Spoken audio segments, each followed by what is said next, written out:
Publish হবে, খসড়া publish হবে, 7ই ফেব্রুয়ারি নতুন ভোটার লিস্ট আপলোড হবে। তখন আমরা বুথ ভিত্তিক দেখব এই কতজন মৃত ভোটারের নাম কাটা গেল, কতজন শিফটিং হয়েছে, নাম কাটা গেল। বিহারে 36 লক্ষ ভোটার শিফট হয়েছে। কোথায় শিফট হয়েছে? রাজ্যের বাইরে চলে গেছে। কেউ পশ্চিমবাংলা হতে চলে এসেছে, কেউ মহারাষ্ট্র চলে গেছে বিহার থেকে, কেউ চলে গিয়েছে আপনার দিল্লিতে। অর্থাৎ বিহারতে বাসী ছিল, বিহার থেকে অন্য জায়গায় ভোটার হয়ে গেছে, অন্য রাজ্যে শিফটিং ভোটার। কত? 36 লাখ, 36 লক্ষ ভোটার এইরকম হয়েছে। আমাদের এখন ওই ধরনের আছে হবে। এই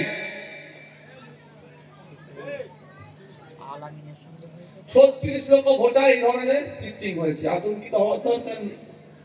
বিহারে 78 লক্ষ নাম কাটা গেছে, ওই নিয়ে আমাদের হয়ে করে লাভ নেই। আমাদের দেখতে হবে আমাদের কাটাডাঙ্গা বুথে সঠিক ভোটারের নাম আছে না কাটা গেছে। মাথা থাকবে তো? আপনারা কাটাডাঙ্গার মানুষ, কাটাডাঙ্গায় আপনাকে ভাবতে হবে। আপনারা ভোগালী 2 নম্বরের মানুষ, ভোগালী 2 নম্বর নিয়ে আপনারা ভাবুন। প্রথমে আপনি দেখবেন আপনার কাটাডাঙ্গার সে তৃণমূল করতে পারে, সে আইএসএফ এর বিরোধী হতে পারে, সে অন্য রাজনৈতিক দল করতে পারে, আমার দেখার দরকার নেই। সবাই সব বৈধ ভোটারের নাম আছে না নাই, আগে এটা খুঁজবেন। যখন দেখছেন আপনার সব বৈধ ভোটারের নাম ঠিক আছে, তারপরে কি করবেন? আপনার অঞ্চলেরটা দেখুন, ভোগালী দেখুন। যখন দেখেন ভোগালীর সব বৈধ ভোটারের নাম ঠিক আছে, যার বাবা মারা গেছে, মা মারা গেছে, শিফটিং হয়েছে বা অন্য জায়গায় চলে গেছে, তার নামটা কাটা গেছে, কোনো অসুবিধা নেই। তারপরে ভাঙড় বিধানসভাকে খোঁজ নিন, ভাঙড় বিধানসভার সব বৈধ ভোটারের নাম ঠিক আছে না কাটা গেছে। আপনি বলুন, যদি আপনার বুথ ঠিক থাকে তাহলে আশা করবো তো পাশের বুথ সব ঠিক থাকবে। আপনার অঞ্চল যদি ঠিক থাকে তাহলে আশা করবো তো পাশের অঞ্চলগুলো ঠিক হবে, কেউ অন্যায় হয়নি, ঠিক একই যাবে। তখন ভাঙড় বিধানসভায় খোঁজ নিন, তারপর দক্ষিণ 24 পরগনাতে খোঁজ নিন, তারপরে রাজ্যে খোঁজ নিন। তা না করে আপনি কি করছেন? বলুন তো? পরিসরে ভোটার লিস্টে 400 জনের নাম কেটে গেছে অঞ্চলে, আপনি এখানে হই হই করছেন। আরে আপনি আপনার বুথে দেখুন না, বুথে নাম কাটা গেছে না আছে। আপনার বুথে সবার নাম ঠিক আছে, পরিসরে 400 নাম কেটে গেছে, খোঁজ নিতে হবে। বৈধ কজন অবৈধ কজন? 400 নাম কাটলে হই হই করলে হবে না তো?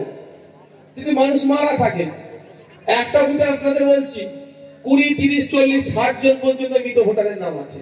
ওগুলো রাখবে না, কেটে যাবে ভাই, ওগুলো কেটে যাবে। তার জন্য ওই বুথে কাটাডাঙ্গার অমুক বুথে, ভোগালীর অমুক বুথে, ভোগালীর ভুমরু বুথে 60 জনের নাম কেটে গেছে। বই করলে হবে না, খোঁজ নিয়ে দেখতে হবে ওই 60 জন কি বৈধ না ওই 60 জন মৃত অথবা শিফটিং ভোটার, জানতে হবে। এটা না জেনে হই হই করলে কিছু লাভ হবে আমাদের? এটা মাথায় ঢুকিয়ে নেন। আর একটা জিনিস এটা মাথায় রাখবেন, সেটা কি বলুন তো? কি জিনিস? এই ফর্ম ফিল আপ করে কারো চক্করে পড়ে বাপ মারা গিয়েছে, মা মারা গিয়েছে, মেয়ের বিয়ে দিয়েছেন অন্য বিধানসভা, ওখানে নাম উঠে গিয়েছে, কোনো ফর্ম এসেছে, বৌমার মেয়ে করে নিয়ে এসেছেন রাজারহাট থেকে, ওখানে নাম আছে, এখানেও নাম আছে, 2 জায়গায় ফিল আপ করে জমা দিচ্ছেন। এই কাজটা করবেন না কোনো নেতাদের চক্করে পড়ে, এটা আমি অনুরোধ করছি।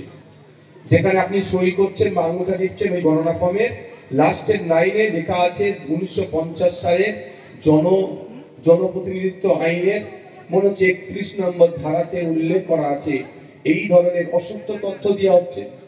ভোটার লিস্টে কাদের নাম উঠবে? 18 বছরের ঊর্ধ্বে জীবিত মানুষদের তো, মৃতরা তো ভোট